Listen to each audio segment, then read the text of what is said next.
Ladies and gentlemen, welcome back to the post-apocalyptic hellscape that is the northern United States right now because Canada, well, they just can't get their stuff together. The whole place is burning, and also Michigan is burning, Kieran. No intro this week. I'm joined, as always, by Kieran. Kieran, how are you doing?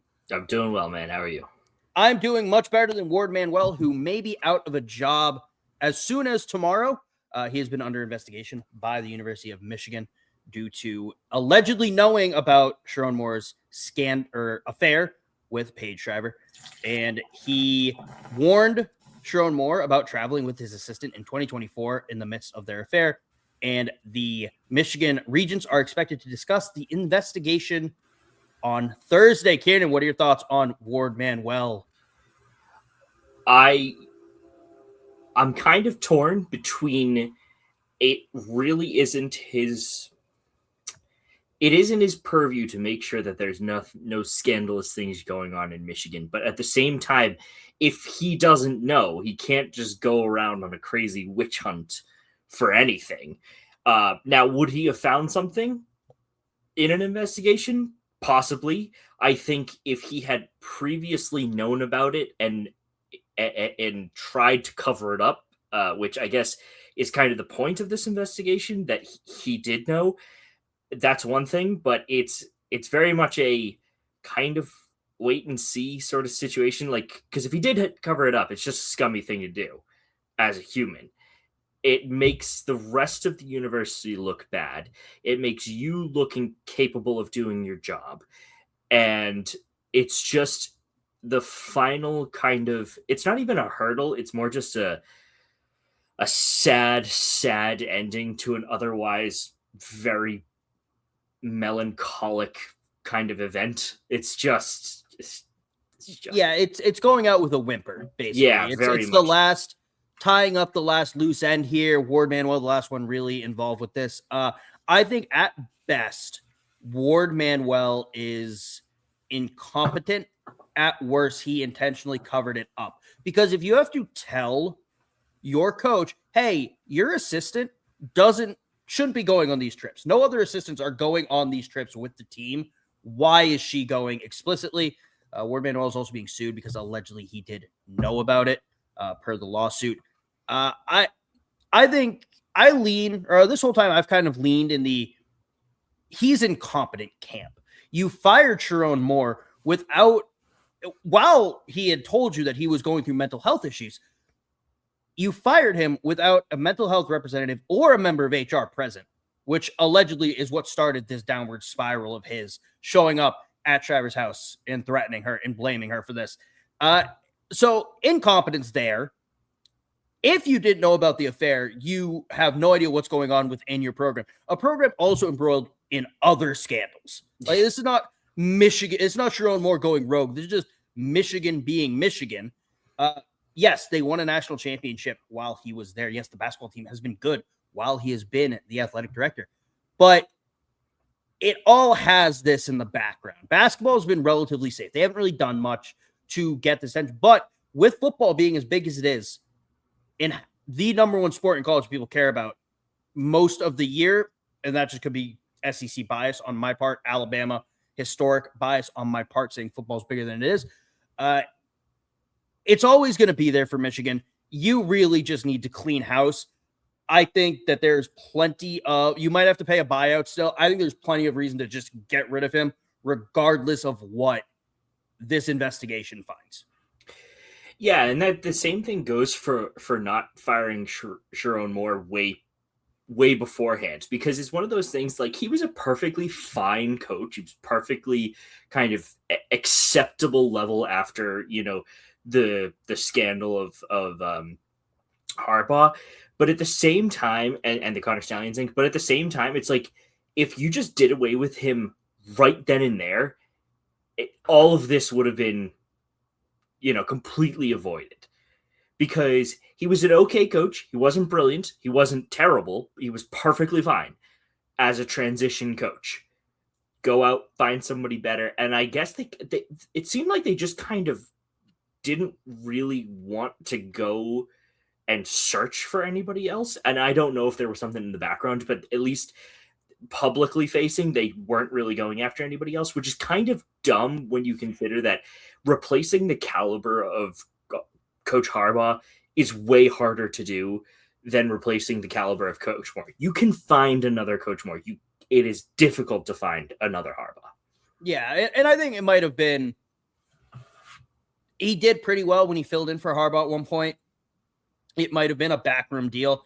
Hey, to keep you on staff this year, we will make you the next head coach when Harbaugh inevitably goes back to the NFL. It's pretty common. The Patriots have done that for years with Josh McDaniels and then Gerard Mayo. Varying degrees of success here, but I think that's the only reason why. That's the only argument Michigan could have to keep Moore, is they valued him as an assistant and thought he could have become a good coach. Also, though, with Michigan's ongoing multiple scandals. Also, if you notice a jump, it's because Kieran and I are just a mess and spilled our drinks everywhere. Mine aren't even alcoholic. I'm drinking non-alcoholic seltzer right now. Neither's mine. Mine's Dr. Pepper and cream soda. So we're not drunk. We're just a mess, basically. Yes.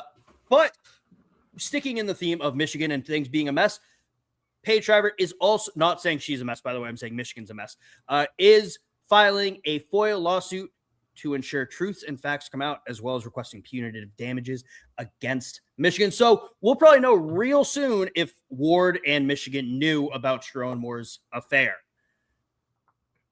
I can't wait till this story's done. I can't wait till Paige can go on and live a fruitful life, and we never have to talk about Sherrone Moore again. I do find that absolutely hilarious, because I can almost guarantee that whatever the FOIA request reveals, and the only reason they're doing this is because it's going to look worse on the University of Michigan than it does on Sherrone Moore. Like, it's one of those things that is just going to be, yeah, what he did is bad and objectively, immoral, or whatever you want to classify it as. What Michigan's doing behind the scenes is 10 times worse. I think it'd be one of those things, the cover-up's worse. It always is. Sherrone Moore, what he did is bad. Yeah. Not good. Don't do that. Anything that Sherrone Moore has done in his personal life in the last, 4 years, just don't do it. Yeah. But that's one man making a series of very bad choices. Michigan covering it up is an institution aiding and abetting those poor choices. I think that is more concerning, and is why Ward Manuel will be out of a job. But, Kieran, moving off of that disaster, we're going to talk NIL, which has gone wonderfully since it's been instituted. NIL Clearinghouse, run by Deloitte, has rejected $90 million in deals since its inception over the past year. They've approved $355 million. Their job is to look at any deals over $600. Kieran, what were your thoughts seeing that $90 million number?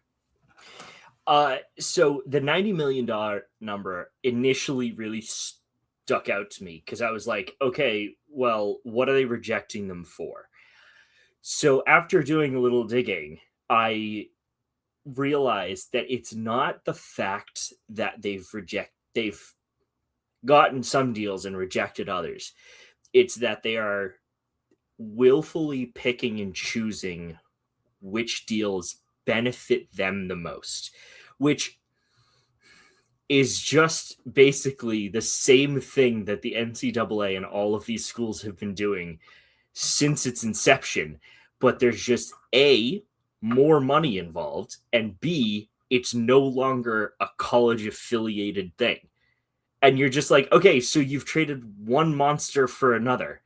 Congrats, you're an idiot. Yeah, I mean, also, it's Deloitte, so say what you want about Big Four accounting. Exactly. But let's say, my issue with Deloitte doing this, it'd be a stretch, but not that big. Let's say Ernst & Young wants to sign someone to an NIL deal. Is Deloitte just going to say no? Like, it falls without the scope. Hey, by the way, this deal you're about to agree to, how about you sign it with Deloitte instead? That's exactly my point, yeah. There are accounting students who also play college sports. they can say they're third party and they're independent and they're not going to do that. They will 100% do that. Yeah. The big four in consulting are, if you just look up literally any story, A, they're probably behind it, and B, they have made it exponentially worse. Literally anything. It's amazing. I hate accounting. That's why I left it. I hate private equity. I hate all that. I hate how it's coming to college football. I hate how it's coming to sports. But yeah, the $90 million I think really stood out. But then when you look at the amount of money that is being approved, I think it makes sense. I think that number theoretically could be even higher. I think they're probably bad deals or stupid deals that athletes shouldn't be signing. But I think it's a good first step. Admittedly, I know we just kind of talked shit about Deloitte. I think we needed something to prevent just either athletes, like I said, signing deals they shouldn't because they're bad for them, because it's something you don't really want to be associated with, and also a little bit more oversight. I think is a good thing in this instance. I just wish it was not the heartless people at a Big Four accounting firm. Yeah, it's such an odd dichotomy, because on one hand you're like, finally, players are getting paid. Great. It's being handled by one of the most, I don't want to say corrupt, because that would get us into hot water, because technically what they're doing is fully within the purview of both the law and the deals that they sign. Smarmy is a word I would maybe use. Yeah. The smarmiest group of people. And it's just like, surely there's like some sort of actually independent committee that is actually looking out for this. Like what you're getting towards, or what I guess we're trying to get towards, is just the NFLPA for college kids. Yeah, and that's what we need. But Kieran, while we are disparaging Big Four accounting and kind of this quote unquote independent group doing this, one thing that really helps me in times like this, when I look at big business kind of operating and doing things I don't necessarily agree with, I always tell myself, at least it's not BlackRock. So we do have that going for us. Moving. That's a good one. I hate BlackRock. Moving on, unless they want to throw a bag at us to talk about them and how great they are, I will 100% sell my soul to BlackRock for a cool bunch of money. Okay. But BlackRock, sponsor us. Moving on, the ACC candidate has announced new championship tiebreaker policies with 3 kind of guiding principles on it. Head-to-head results will always matter most. No team will be overly rewarded or penalized based on the number of conference games it played. And when head-to-head competition cannot separate tied teams, the team with the strongest overall body of work will earn the opportunity to compete for the ACC championship and the conference's automatic qualifier to the college football playoff. They want to reward, kind of as you can tell, head-to-head results, account for leagues teams playing an alternate number of conference games, and identify the 2 most deserving teams to compete for the ACC championship and the automatic berth into the CFP. They kind of did 10,000 simulated season outcomes to ensure the model fairly addressed a wide range of championship scenarios. This is in the wake of the ACC moving to a 9-game conference schedule, while some schools will be playing 5 ACCs, some won't. It's a mess, the ACC. But Karen, what are your thoughts on their new tiebreaker rules? What that is saying we can't have Duke getting into that is a blanket statement. That's what they're saying. We cannot reward teams in the middle of our own conference to get a championship and or a potential college football playoff spot. That is what that is saying. The strongest overall body of work is the vaguest possible way of saying we want only specific teams, i.e. Miami or Florida State, to get in year after year, right? You can throw in an NC State in there if you want, if they're particularly good, or whatever team you want to justify that being it. But that is essentially what it's saying. You are not actually rewarding the, I guess you could call it strength of schedule, which is like a discernible metric. You're like, whoever looks the best. It's the eye test. Yeah, it's insane. I also have a really easy way to kind of fix this issue for the ACC. Go on. Don't have your hopes and dreams rest on a Miami team that lost to Louisville, who did finish 9-4, and an SMU team who also finished 9-4. Just, if you are the best team in the conference, don't lose to those teams. It would seem that obvious. I revolutionary thinking here. Just don't lose to those teams. Yeah. It's crazy that we need to basically have a Ouija board, a magic 8-ball, and one of those weird finger trap things to figure out who the hell is playing the conference championship every year. They'd be better off just doing a seance and asking the founding fathers who should be in there. Let's do that instead. Let's add that also to the tiebreakers, Kieran. It's insane. It's funny because what I just said is almost equivalent to the strongest overall body of work in terms of a metric of accountability. Like, I'm essentially saying the same thing. Yeah. Yeah, and also, how are we going to determine that? Exactly, yeah. Strongest overall body of work. Hey, Miami overall probably is the best college football body of work in the ACC. So are they just always automatically going to get that benefit of the doubt in the ACC? Is the ACC basically codifying the bias that Alabama gets in the SEC and Ohio State gets in the Big Ten, but they're just putting it into words? Yes, pretty much. All right, ACC. First off, stop saying the quiet part out loud. Second of all, we haven't even touched on the fact Duke winning the ACC last year was electric. Oh my God. It was so awesome. Much fun. And so much fun. They're trying to take that away from us. I hate it. I hate the ACC. I hate what they're doing. And they've done the same thing, by the way. They always favored Clemson when Clemson was good. Now Miami's getting good again, so they're going to start favoring them again. It's insane. I hate it. Let Duke win the ACC once in a while as a treat.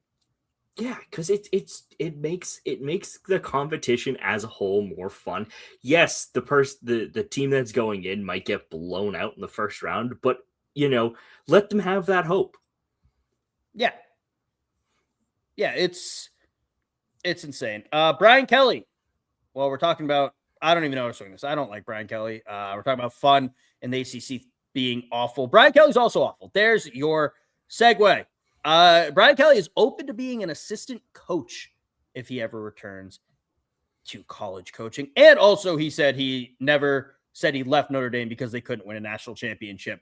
I think he didn't say that. He said LSU can win a national championship, so I'm going there. But Kieran, are we going to see Brian Kelly, the scissor lift man himself, patrolling the sidelines as an assistant someday?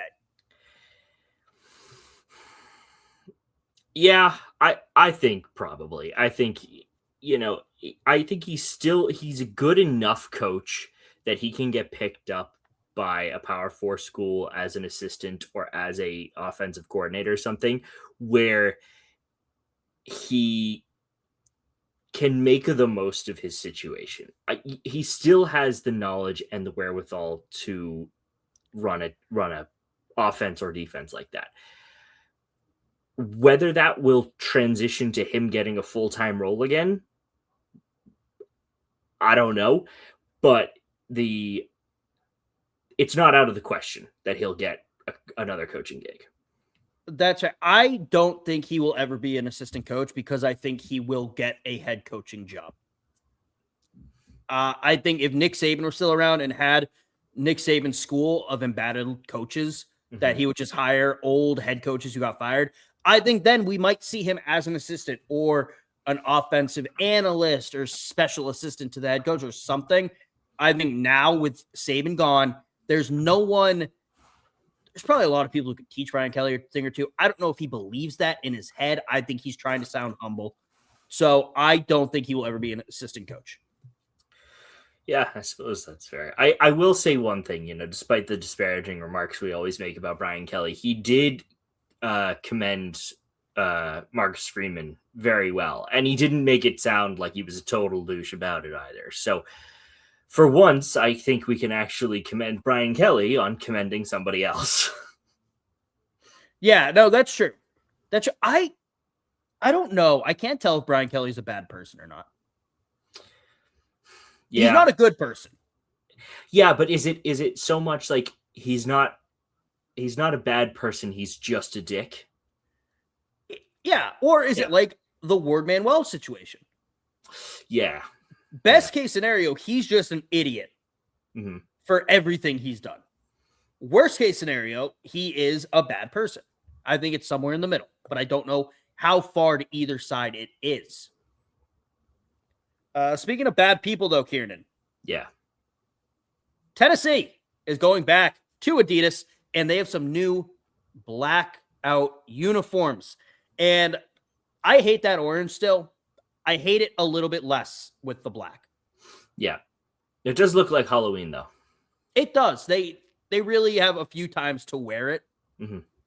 And it's really the week before, the week of, or the week after Halloween. But I do like them. I do think it's also funny on the right-hand side. The reply is Mark Ingram GIF famously winning a Heisman Trophy with the University of Alabama. I understand Alvin Kamara is there a little bit too. He went to Tennessee. He also went to Alabama. So that's funny. But yeah, no, I love these uniforms. I figured I want to keep the uniform talk going, and it's pretty cool. They're pretty nice. It is good. I mean, they play on Halloween night, right? Is Halloween yeah, it's on Saturday. Because I'm going to a wedding that day. Ew. They said it was cheap. That's fair. The ew is about the fact that it's Saturday, not that it's on Halloween. Like if you're whatever. But yeah, who are they playing on Halloween? Great podcasting. Yeah, great podcasting. They are playing no one. They have a bye that week. So they That's so dumb.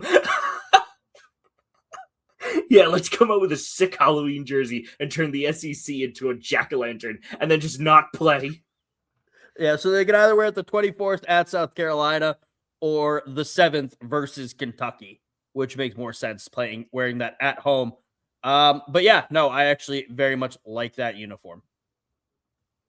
It's a first. He likes something about Tennessee. That's a first. Yeah, no, I feel gross. I think I need to go take a shower after this podcast. I need to brush my teeth. I need to do something. Seek Christ, maybe. That might be what I need to stop complimenting Tennessee. But, Kieran, moving on. We are doing Conference USA logos tonight. But first, before we get into those, we do have to talk about a Conference USA team. The Western Kentucky Hilltoppers, a team I thought could do no wrong before that, and they found a way to disappoint me, just like a lot of other things have in my life. Western Kentucky's defensive tackle, Victory Vaca, had his scholarship revoked this past month, because his mother died and he went home for the funeral. His strength coach texted him kind of, hey, like, here's your off-season workout plan. We expect you back in June. And then Memorial Day weekend, that was it in early May, Memorial Day weekend, he got a text from a coach, where the hell are you?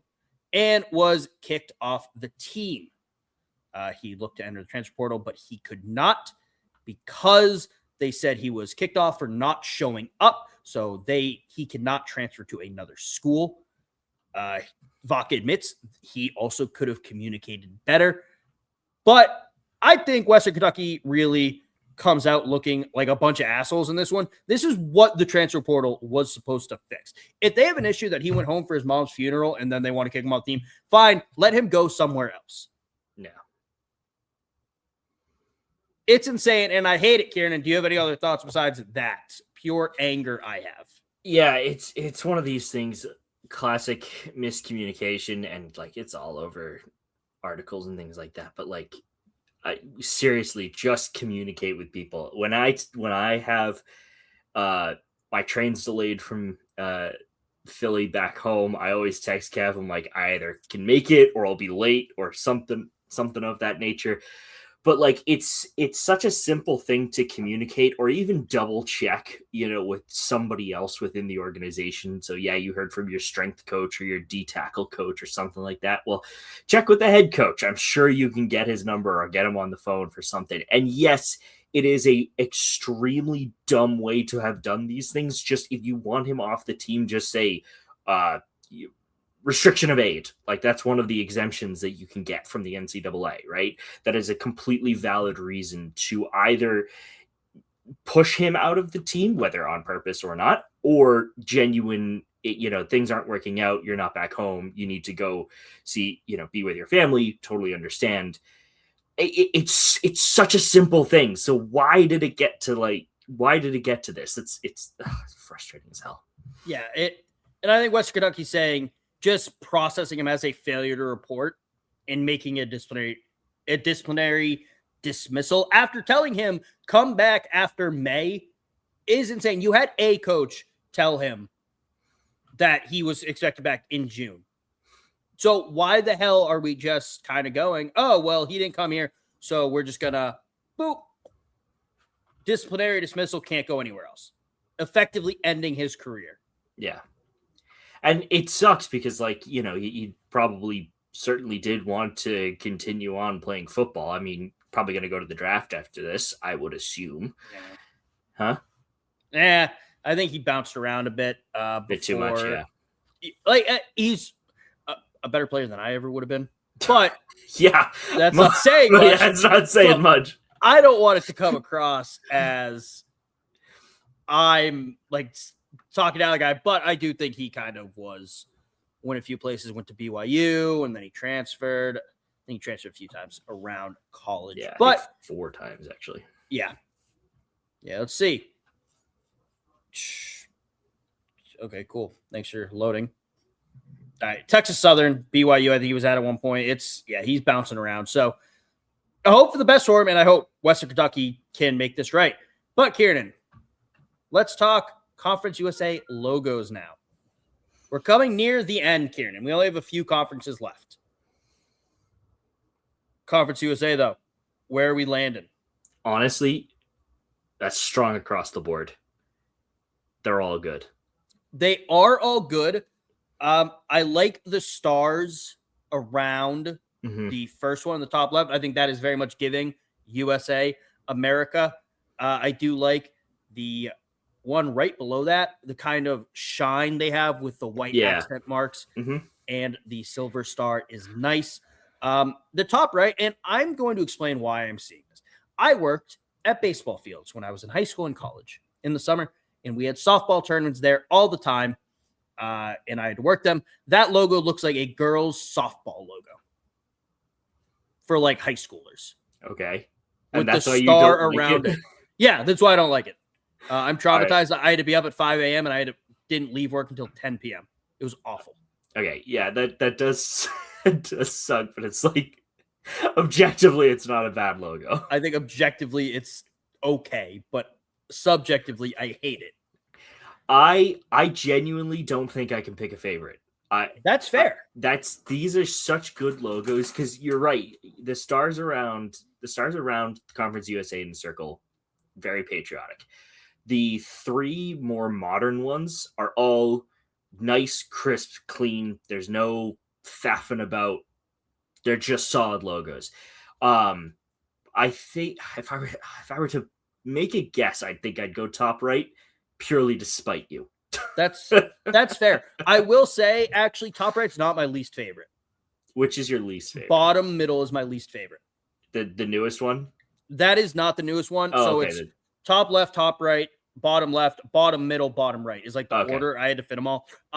Bottom middle, to me, first off, bottom left, the star is coming from behind the C to in front of USA. I like that. It's showing a little bit more depth on it. That bottom middle, I think, is flat. Yeah. A little too flat for my taste. Yeah, it's just making the C and E. Yeah. And I don't like the gray outline was a choice. And it wasn't a good one. And then with the CUSA, the current one, it is still flat, but I like the cutouts they added for the star into the C and the U. And I think the monocolor, no gray outline, I think looks better with the flatness of it. Yeah, no, agreed. So bottom middle is actually my least favorite. Moving on to New Mexico State. Could have sworn this was UMass. That's fair. The hint is, Kieran, the top middle looks nothing like the outline of Massachusetts. Just make it a box.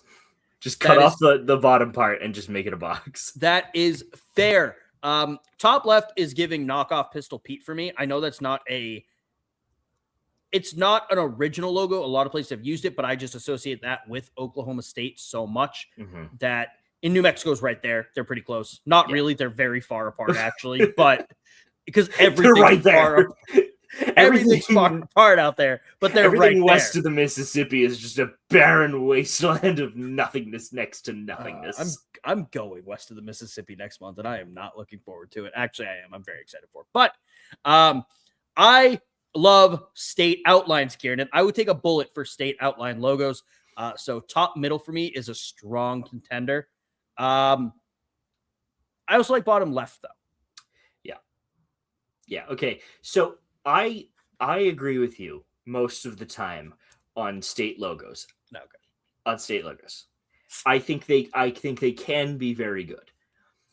The problem arises when it is a literal square for the most part. You have it's got a dick hanging down. That's basically my point. It is basically nothing, right? It is just a what color would you call that? Garnet. Red. Yeah, garnet, sure. It's a little bit lighter than that, I think. But yeah, it's pretty close. I don't know. Anyway, the fact of the matter is that is a square with somebody tried to draw outside the lines and got bumped. That's what that is, okay? For me, bottom left, Aggies, the whole wording of New Mexico State, not just NM State, which is extremely lazy, and that actually annoys the hell out of me. It's bottom left. Yeah, I also think like if your state's abbreviation could be said like a word, okay, like VATEC. Yeah, I like how that sounds. It's easy to say. It rolls off the tongue. NM State, just awful. Yeah, it's so bad. What at this point? Why keep ATE? It didn't eat. Just Mister is what they should put next time.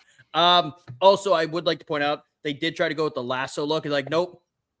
An Aggie's got to stay strapped. And they gave him his guns back. Big iron. Love it.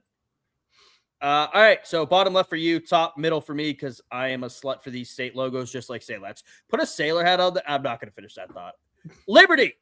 Say what you want about that school, but they have some interesting logos, Kieran. I really like the top middle, but I think the font on Lames is not great. Also, I didn't think about this. I don't like how it's bird Lames. Not a fan of that now that I think about it. Yeah. That one's an interesting choice. I can't see initially. I couldn't see the flames part. I could just see lames, and all I could think of with that text was Raising Canes for some reason. I have no idea why that was the first thing to come to the front of my mind, but that's what came. For the most part, pretty solid logos. I think their original one is actually pretty fire with the torch. That one is cool within the claw. I also very much like the modern one. I think the bird's head over the LU it's just enough. It's got the right outline, right shading.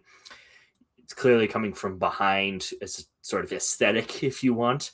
So yeah, I don't have a problem with any of them. I should say that.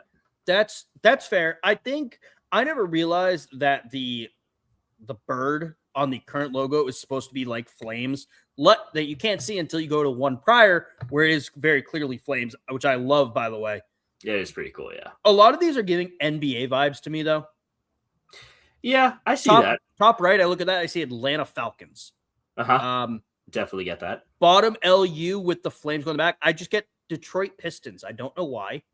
It's just in my head. The middle, the LU, New Jersey Nets. Yeah, damn, you are right on all of these. Damn. They're just all giving basketball. Yeah. And you could go the top right is Detroit Red Wings. That's a combo. Yeah, an combo. Atlanta Falcons, Detroit Red Wings mashup. So, yeah. Also, I think it's hilarious that we're saying it's Detroit Red Wings and not, the Miami Heat. It doesn't look like the Heat's logo. Yeah, it doesn't. So it just goes against the NBA thing. But yeah, no, I do think actually, I think their current logo is probably the best one. Mm-hmm. But all right, moving on to Sam Houston. And sailor hats. Sailor hats galore. Sailor hats, state logos. Kieran, I'm going to let you go first on this one. I feel like I've been talking too much. Okay. I'm not as big of a fan on sailor hats as you are, but I think it would be objectively hilarious if they just put a little sailor hat on the top of that S on their new logo, on their current logo, I should say. I think that would be the funniest culmination of all of these logos combined. That's fair. I have said before how much I love sailor hat logos. I've said before on this very episode how much I love state outline logos. I do think the first one in top left is pretty good. I think it's pretty strong. Their current logo is their best logo. Mm-hmm. That top left being close second. The top middle, that thing's on crack. You think it's so? terrifying. I hate it. It's gonna haunt me in my dreams. Then they went from the cracked out Bearcat to the rabid chipmunk. And then they threw the rabid chipmunk all over the state of Texas. By the way, I say I love state outline logos. Texas overdoes it. If you are from Texas, you do not need to put your logo in front of the state of Texas. We guarantee you we will know you're from Texas because it's the first thing you say when you meet someone. Oh, hey, I'm Kevin. What's your name? I'm from Texas. Shh, no one cares.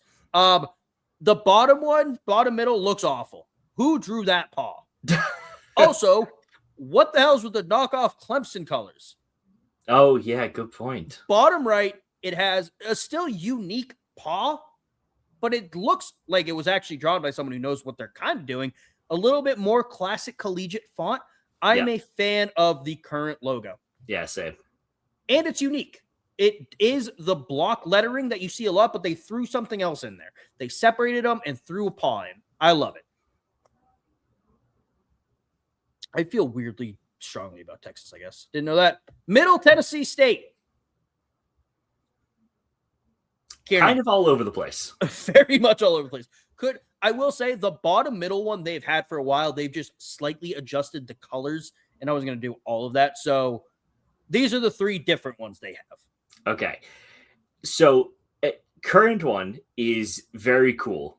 With the MT and the kind of, would you call that a Pegasus kind of? Yeah, Pegasus sort of horse riding over it. That's pretty cool. I really like that. The top right is that 80s kind of Sega. That's what it reminds me of. It's the Sega logo, but just for Middle Tennessee. Original logo, fire. Absolutely fire. Just add a splash of color, and that would be so, so cool. It's not my favorite. The current logo is, but it's a close second. I weirdly, thank you, by the way. I was trying to think all day what that MTSU was. Yeah. And I was just getting like, it's not East Tennessee State. There's another Tennessee school that has similar logo. It might be Tennessee State, I think. I was trying to think of what it was. It's Sega through and through. I do think the current one is the best one. But the top left, there's just something about it. It'd be difficult to incorporate into things, but I do think it's interesting. Yeah. But yeah, I can't believe we're agreeing on. This is the first one I think we've fully agreed on, Kieran. In terms of like which one we like most? Yes. Yeah. Okay. For today. Yeah. All right. Moving on. Western Kentucky. Terrible. They're all terrible. Fuck them. Sorry. So I used to like everything about Western Kentucky. Yeah. And then we just learned about Victory Vodka, and I hate Western Kentucky now. It's like that scene in Step Brothers when John C. Reilly and Will Ferrell go to the job interview in tuxes, and John C. Reilly just farts inside the room. Like, now that I think about it, it's kind of weird you guys wore tuxes to this. That's how I feel about everything Western Kentucky now, except for one thing, Kieran, and I know we're not doing individual secondary mascot logos. We all know what the real winner is here. Yes. It's Big Red, God damn it. It is Big Red. There is no question about it. What I have a question about is why do they keep flipping the side of which side the hand's on? You know what's funny, Kieran? What? There's an alternate logo Western Kentucky has where it's the same thing, but flipped. Oh my God. It's so funny. That's great. That's great. Oh, that's made my night now. I will say, in Western Kentucky's defense, that is a very unique logo that you don't see very often. Very true, yeah. They got it right the first time with the top left. I understand not moving away from that, but they could have literally gone from top left to bottom, and we would have been like, okay, they modernized it a bit. It's not bad. They kept the same sort of feeling behind it. It's a good change. It's a good logo. But the fact they flipped it, changed the color, and then also them in the news lately means we hate them. Yep. All zeros. Yeah. But yeah, shout out Big Red. That's why I'm looking your soul a little bit longer. Yep. Great podcasting. Remember, if you're listening on whatever you get your podcast, thank you for listening to us. But also check out us on Belly Up Sports YouTube channel to get the full experience of these logo breakdowns. Moving on. Delaware. She's all over the place. Over the place. Holy crap. Kieran, take us away. Okay, right off the bat, and I can't believe I'm saying this, original logo is the best. Should have kept it. Yep. Nope. I'm standing by that. It reminds me of a country convenience store. Just modernize it slightly, and you've got down home, novelty kind of nostalgic logo. It's giving bed and breakfast, Kieran. Yeah, that's fine. That's fine. Hey, the previous school was a bunch of towels. This is fine. Okay, that's fair. I do think it's tough. You can't really make a hen super super tough. Although they tried. They with did. That top right one. We'll get to that in a second. It's giving bed and breakfast. breakfast. I forgot to speak there. It's giving bed and breakfast. I don't like it for a football logo. I understand it's an old-timey logo. Yeah. The one right below it is giving Rocky and Bullwinkle, and I also don't like that, to be honest with you. The one next to the bed and breakfast logo is just the Detroit Tigers. Yes. It's the Detroit Tigers with a different color scheme. That's it. Not even that far off from the current color scheme, considering the Detroit Tigers are dark blue and orange. Yeah. I'm going to be honest. The one where they tried to make the head look tough is the best one. They got the Band-Aid on the nose, on the beak from the damage. They gave it a sick-ass mohawk. It's awesome. Yeah. I love it. Top right might be my favorite logo from any of Conference USA's logos. That's very fair. I am half joking about the bed and breakfast logo. But I still think it's pretty funny. It's funny. It's also awful. Also, I think they should have not moved away from the UD with the bird head. I like that one a lot more than I like the Delaware blue hens fully spelled out. Yeah. They're kind of flip-flopping between what was popular at the time, it seems like. Yeah, that's true. But all right, moving on to FIU. FIU, the Southern Pittsburgh University. Pretty much. Apparently they used to go by the Sun Blazers. Pretty cool.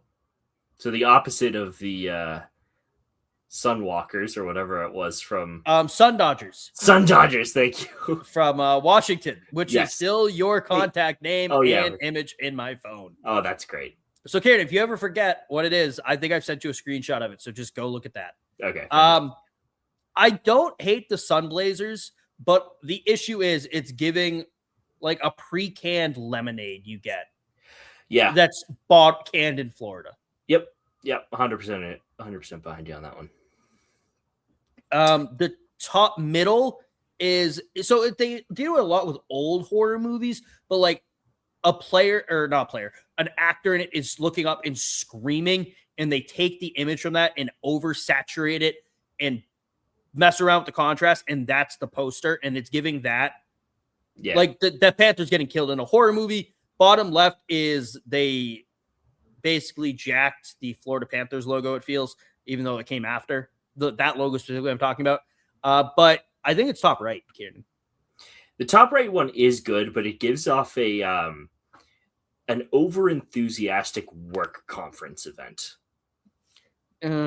Yeah. It's like, oh, you're attending FIU Golden Panthers, conference sponsored by Deloitte. Yeah, we're all pumped up here. It's like, okay, please give me my ticket and get out of my face. I'm here because my work made me come. Yeah. And I have 2 drink tickets. Yeah, I'm getting my lunch comped. Yeah, pretty much. Also, they did make the Panther weirdly ripped in that. Yes, they did. Why do they try to make these animal logos hot? Stop saying it like that. Like, do they want me to sleep with the Panther? I'm not going to say if it's working or not, but like, is that what they're going for? I'm not going to answer that question. Moving on. For me, it's the bottom left with the shield basically behind it and kind of stalking out of the bushes. That's pretty cool vibe they're going for. That's fair. I do think also they should just make Pitbull their logo. Yes, they really should. Mr. Worldwide, Mr. 305. Jacksonville State Gamecocks. And I know we talked about Coastal Carolina being basically ripoffs of South Carolina's logos at points in time. These are at least the Gamecocks as well. There's not much they can do. They were FCS for a while. They just made the jump to the FBS level last couple of years. But Kieran, where are we landing on the Cocks? Please don't say it like that. It's their... what?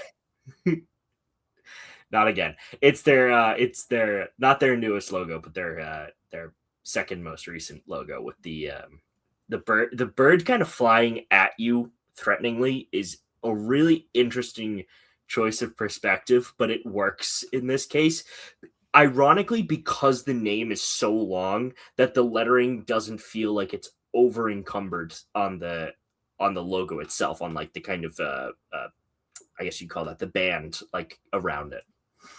That's true. I agree. I think their current logo is a huge downgrade. Yeah. Keep the Cocks. Thank you. Keep the Cocks. And I also don't think any of the logos previous to the one we were talking about are particularly strong. Yeah. The top right, the kind of modernized for the time, I guess, with the outline is solid, and it was probably fine at the time, but the step up to the kind of what would you call that? Would like call that more cartoonish? Yeah, I think so. Cartoonish, I guess. But weirdly, it works better than the just kind of very simple animal. I think every logo was an upgrade over the previous one until you get to the current one. Yeah. I think the top left is Jacksonville State Hens, basically. Mm-hmm. Top middle, Jacksonville State, South Carolina Gamecocks. And then top right, they differentiated. They started moving away from what South Carolina's been doing. And then, because I don't think South Carolina ever had that much detail. And then you get the one right before the current one. It's awesome. It's electric. I love it. Mm-hmm. And then in terms of a word mark logo, it's not that bad. It does have kind of those white accent marks to give it a little bit more of a 3D look, a little shine look to it. I don't hate it. I just think it was a downgrade. Yeah. It's such a shame that they're just going for laziness. Yeah. I mean, it's because it's cheaper to print on a shirt. Yeah, I get it, but still. I hate it.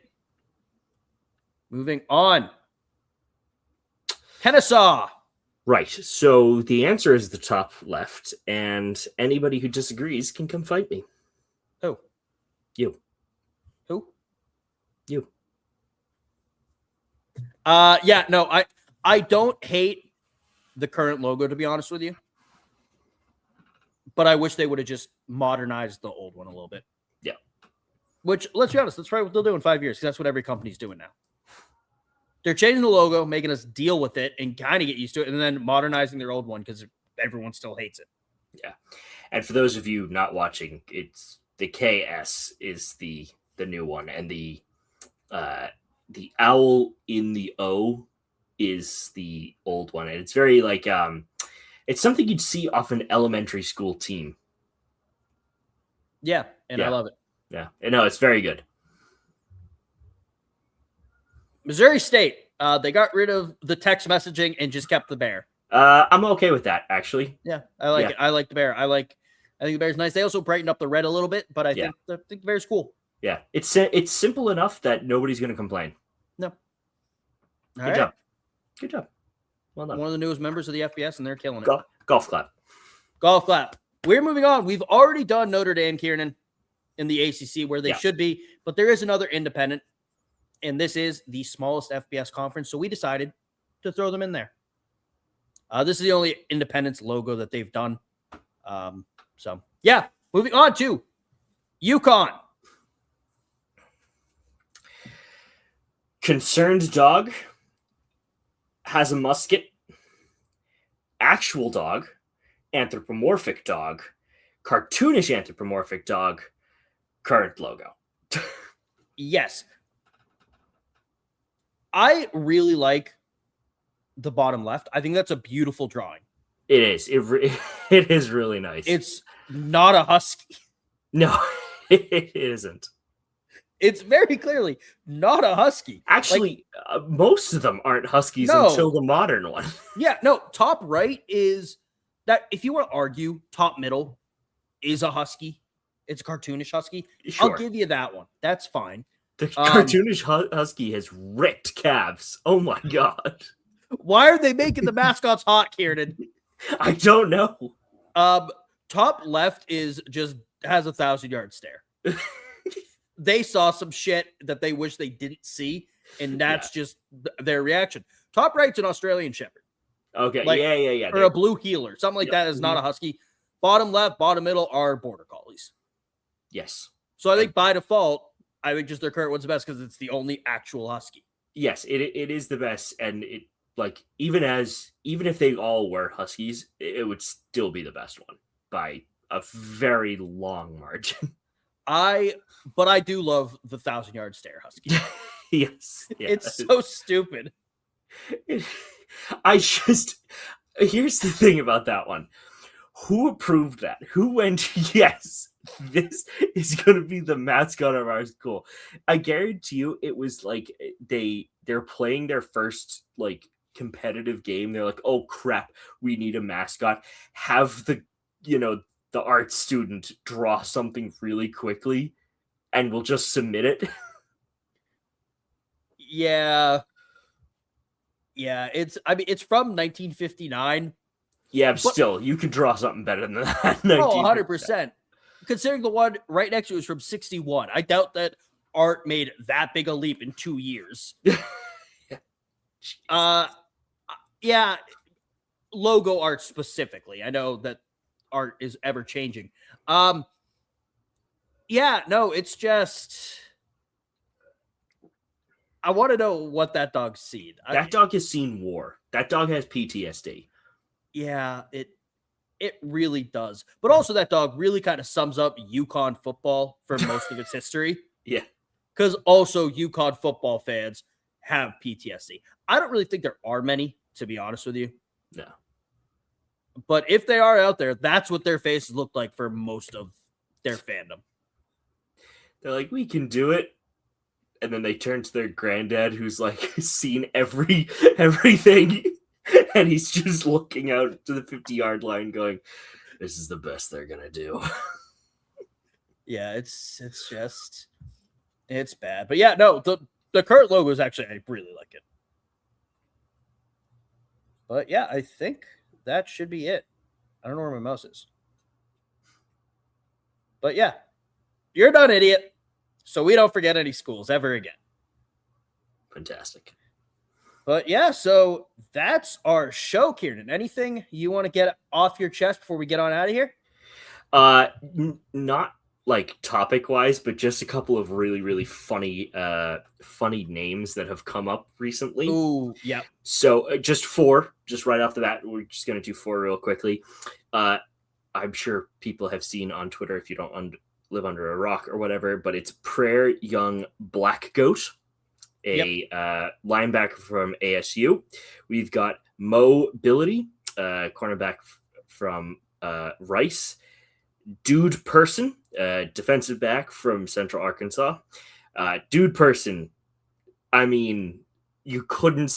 That is what comes up as the default name in the CFP when you're creating your character. Love it. And King Large, offensive lineman out of SMU. You get that name when you're 6'4", 316 pounds. I would just love to think of the parents who conceived that child and just went, last name is Large, King. Yeah. King. Yeah. No, that's King. fair. Any more names? No, just those 4 for now. I'm sure more will come up as we get towards the season. But yeah, if you have any funny names, send them in. Let us know what they are. We can't get everyone, so just, Yeah. One thing here that we did miss, actually, that we didn't talk about that I wanted to put on the list. The University of Washington's Board of Regents projects the athletics department operating budget will have a negative $16 million cash flow. That is an improvement of the negative $19 million cash flow on its approved operating budget for 2026. It's almost like, Kieran, and bear with me now, they shouldn't have joined a conference on the other side of the country. Who would have thunk it? Who would have thought that would have negative financial repercussions? And good on them, because the only way is up. Yeah. For right now. I mean, Kieran, they can only lose all their money. They can make an infinite amount of their money. There you go. But before we get on out of here, Kieran, we have made our opinions very clear on the British here, and we have one thing to say to them. Suck it. It ain't coming home. See ya.